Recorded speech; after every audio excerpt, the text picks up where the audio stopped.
Alors bonjour à tous et à tous, soyez les bienvenus dans cette nouvelle vidéo. Je vais vous parler aujourd'hui du business des makers et je vais vous expliquer en quoi consiste ce type d'activité qui m'intéresse depuis un moment. Je suis en train de creuser pour l'instant, je n'ai rien fait à ce niveau-là, mais c'est vraiment quelque chose que j'ai dans ma tête et pour le coup j'ai rencontré une entreprise spécialisée dans l'impression 3D et pour le coup je vais vous expliquer un petit peu en quoi ce business peut être intéressant. Le business des makers, c'est vraiment le business qui te permet de créer à la demande et ça c'est juste énorme parce que ça veut dire que du coup tu as que de la matière première en stock, tu n'as plus de stock physique à créer. En revanche, je vais t'expliquer un petit peu aussi les limitations qui peuvent se présenter lorsque tu veux lancer ce type d'activité. Et pour le coup, plutôt que de faire compliqué, je vais faire simple et je vais te dire selon moi quelle est la principale limitation avec ce type d'activité lorsque tu te lances dans l'impression 3D. D'ailleurs, j'ai trouvé une société californienne qui proposait un produit qui peut tourner autour du projet que j'aimerais mettre en place, mais moi c'est assez compliqué, donc ça nécessite un développement important. Mais pour le coup, la principale difficulté, c'est lorsque tu veux imprimer en 3D. Le temps d'impression est juste énorme. Dans l'idée, je voudrais créer des produits qui feraient à peu près cette taille-là. Et pour le coup, il y a déjà deux obstacles. Le premier, c'est que je ne sais pas faire de 3D. Donc pour le coup, là, pas de problème, je ferai appel à un designer 3D. Et le deuxième problème, pour le coup, c'est qu'il faut du matos. Et ce matos, quand tu veux de la qualité, il coûte entre 6 et 20 000 euros. Donc encore une fois, là aussi, c'est un investissement. Un investissement qui ne me fait pas peur en soi, mais qui fait peur dans le sens où tu ne peux pas te permettre dans un premier temps d'investir là-dedans si tu n'as aucun retour parce que c'est quand même quelque chose d'original. Donc pour le coup, qu'est-ce qu'il est possible de faire en revanche? C'est de faire créer les modèles et après, de les faire imprimer à la demande. Et s'il y a une réelle attraction autour de ce projet, à ce moment-là, tu investis dans des machines. Et ce qui est fort intéressant et ce que j'aimerais vraiment avoir, c'est une ferme d'imprimantes 3D. Je comprends maintenant pourquoi il y a des fermes d'imprimantes 3D. Au début, ça ne me paraissait pas logique parce que je n'avais pas assez creusé et comme quoi, dans la vie en général, quand tu ne connais pas quelque chose, il faut que tu te renseignes suffisamment. Donc là, j'ai bien fait le tour de la question. J'ai bien compris les différents types d'impression 3D. Il y a l'impression à base d'UV, c'est un liquide que tu trempes et en fait, il y a une sorte de lampe là qui vient un petit peu dessiner autour et il va te sortir un objet que tu dois passer après dans un bassin pour pouvoir le détacher ou terminer la finition et après il y a l'impression plus traditionnelle par extrusion avec du PLA. Le PLA c'est la matière qui nécessite la matière la plus couramment utilisée pour l'impression 3D, sauf que quand tu veux faire quelque chose, une impression fine, du coup il te faut en moyenne 45 heures, je dis bien 45 heures pour sortir un modèle. Donc que se passe-t-il si demain tu as 10 commandes par jour?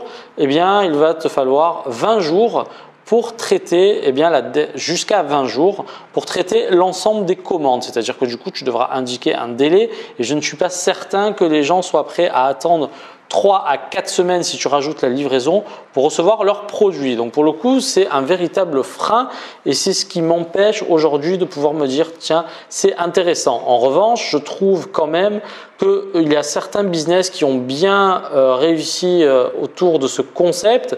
Je pense à un business qui est sur Etsy et où la personne commercialise des petits pots pour fleurs. Tu sais, c'est un petit peu la mode là, des pots de fleurs. D'ailleurs, moi j'en ai plusieurs. Alors c'est pas imprimé en 3D, mais tu vois, tu as des petits pots et à l'intérieur tu mets des végétaux. Moi j'adore les plantes. Et pour le coup, qu'est-ce que tu vas faire? Tu vas imprimer là aussi des petits vase en bicouleur et parfois il y a même une matière à base de bois, donc c'est très joli et cette société qui vend sur Etsy a fait quand même un chiffre d'affaires intéressant avec ces petits pots. Sauf que pour le coup, encore une fois, la production me semble assez complexe. Et le deuxième projet dont je voudrais te parler aussi, c'est Gemio. Je ne sais pas si tu connais, mais à l'époque, ils avaient fait des campagnes de pub un petit peu partout dans Paris. Et pour le coup, Gemio propose d'acheter des bijoux, sauf que quand tu te rends sur le catalogue, tu vas avoir un ensemble de produits, sauf que pour le coup, qu'est-ce qui se passe? Une fois que tu passes ta commande, un moule de cire en 3D est édité et à partir du moment où ce moule de cire est édité, il est il est remis au maître joaillier qui va créer ton bijou. Donc le principal avantage, forcément, c'est d'avoir un catalogue le plus large possible et pour le coup, tu économises complètement, tu n'as plus de stock en fait, tout simplement. Et donc ça, c'est juste énorme, sauf que pour le coup, déjà, est-ce que ça s'adapte à Amazon? Alors tu peux proposer des produits entre guillemets handmade. Bon là, c'est pas handmade sur Amazon, mais encore une fois, vient se greffer le problème du FBA. Tu ne peux pas faire du FBA parce que si tu fais du FBA, ça veut dire qu'il faut que tu aies du stock. Et si tu veux avoir du stock, à un moment donné, tu ne peux pas te permettre de faire à la demande. Donc à un moment donné, ce n'est pas adapté pour ce type d'activité. Après, tu peux très bien par la suite, si ça se développe, développer une petite ligne de produits. Tu prends les meilleurs modèles, ça peut être aussi une idée. C'est-à-dire qu'au début, tu commences par imprimer en 3D, tu isoles ce qui marche le mieux et ensuite tu fais une petite production des meilleurs modèles. Ça peut être une idée aussi intelligente qui te permet de tester à moindre coût parce que le principal inconvénient de l'e-commerce, et il faut être honnête là-dessus, c'est qu'il y a une mise de départ et qu'il faut toujours investir beaucoup d'argent si tu veux générer des revenus. C'est le principal frein selon moi à l'e-commerce. Donc on te parle du dropshipping, ok, mais le dropshipping a aussi ses limitations qui sont que, eh bien pour le coup, ce ne sont pas tes propres produits.